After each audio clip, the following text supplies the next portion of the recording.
Depois de quase 10 anos do lançamento de Mad Max Estrada da Fúria, Furiosa, uma saga Mad Max, chegou aos cinemas para contar a origem da personagem título.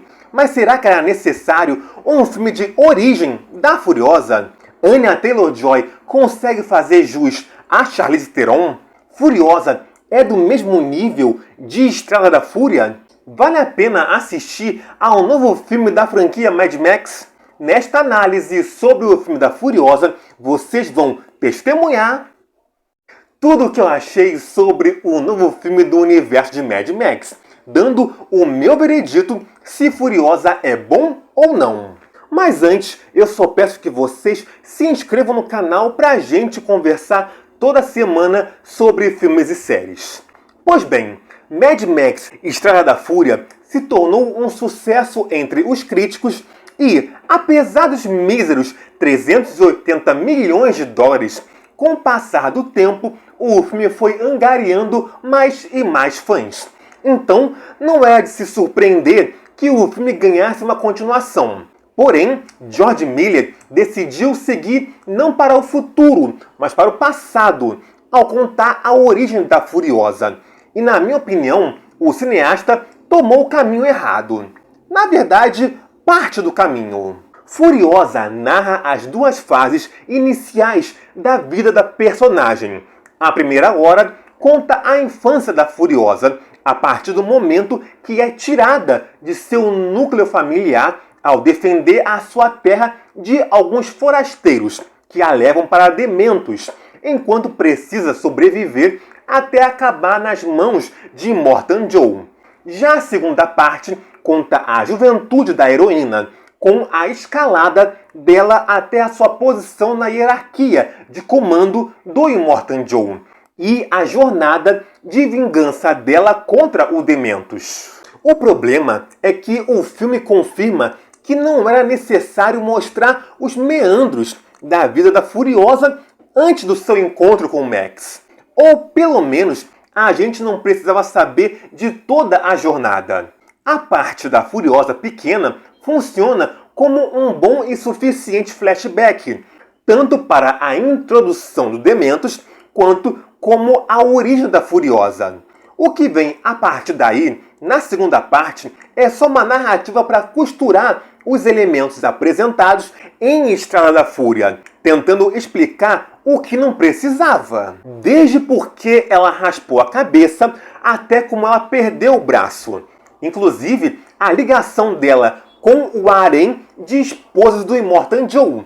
E depois que eu vi o filme, eu fiquei pensando, não era necessário fazer um filme só do passado da Furiosa. Podiam ter feito um filme abordando o passado dela.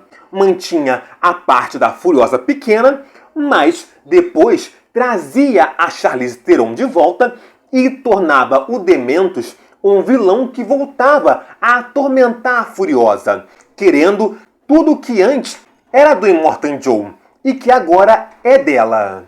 O que me deixa mais curioso sobre isso não ter sido feito é que havia planos de lançar este filme com a própria Charlize em 2019. Pode ser que a questão de fingir ser mais jovem do que realmente é atrapalhasse, já que em 2014 a atriz tinha 39 anos. E se usassem rejuvenescimento digital nela, como fizeram com Harrison Ford em Indiana Jones 5, iam gastar mais 100 milhões fácil.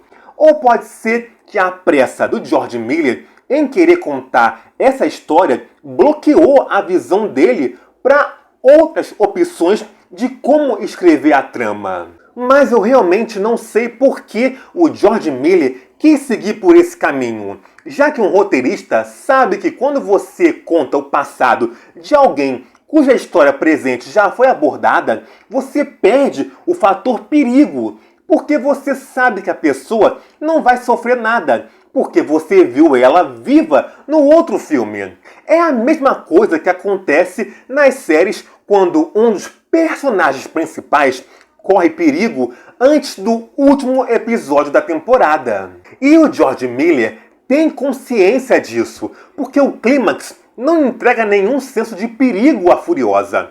Tem momentos de ação ali para não deixar monótono, mas é apenas uma resolução da questão da vingança da Jovem Furiosa. É quase como se fosse algo mais intimista e contido, já que as coisas são resolvidas só entre a heroína e o vilão, no meio do deserto para ninguém atrapalhar. A questão é que pelo menos o Dementos melhora um pouquinho a sequência final só com seu falatório. Aliás, o Chris Hemsworth rouba a cena com tranquilidade sempre que aparece.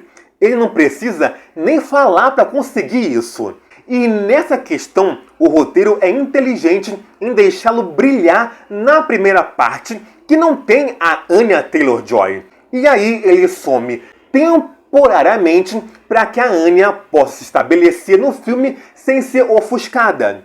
Inclusive, fica claro que o cineasta quer abordar melhor a história do Dementos, pois ele deixa sementes para um futuro filme de origem dele, que talvez não aconteça devido ao mau desempenho deste filme nos cinemas. Já a Anya Taylor-Joy consegue se sair bem ao assumir o papel da Furiosa, mas na minha opinião, a menina, a Alayla Browning, se sai melhor nesse trabalho. O que me faz voltar ao ponto que não precisávamos da segunda parte, porque a comparação é inevitável. E uma criança de 10, 12 anos é muito diferente de uma mulher de 35 ou 40 anos. Quanto ao visual, o filme consegue manter a estética do Estrada da Fúria, mas abusa dos efeitos especiais quase como uma muleta para reforçar as imagens e até as cores. E o uso demasiado do CGI atualmente deixa as coisas falsas pelo excesso de filmes que os usa e, consequentemente, pela sobrecarga das empresas de VFX. E em Furiosa, isso acaba deixando um gostinho amargo, porque devido ao filme de 2014, você espera aquele mesmo show de efeitos práticos. Mas nem as cenas de ação se salvam, porque não tem uma sequência marcante como são todas as de Estrada da Fúria. E me faz concluir que o George Miller não estava assim tão inspirado para este filme. Diante de tudo isso, a minha nota é 5, porque Furiosa é aquele tipo de aluno que passa na recuperação com uma nota arredondada devido ao seu histórico anterior e pelo esforço de tentar passar de ano. Mas e vocês? O que acham? Concordam? Discordam? Deixem tudo nos comentários junto do seu like, compartilhem com todo mundo e se inscrevam no canal com o sininho ativado para não perder os próximos vídeos abordando os diversos assuntos sobre a cultura pop. Muito obrigado pela sua audiência e até a próxima!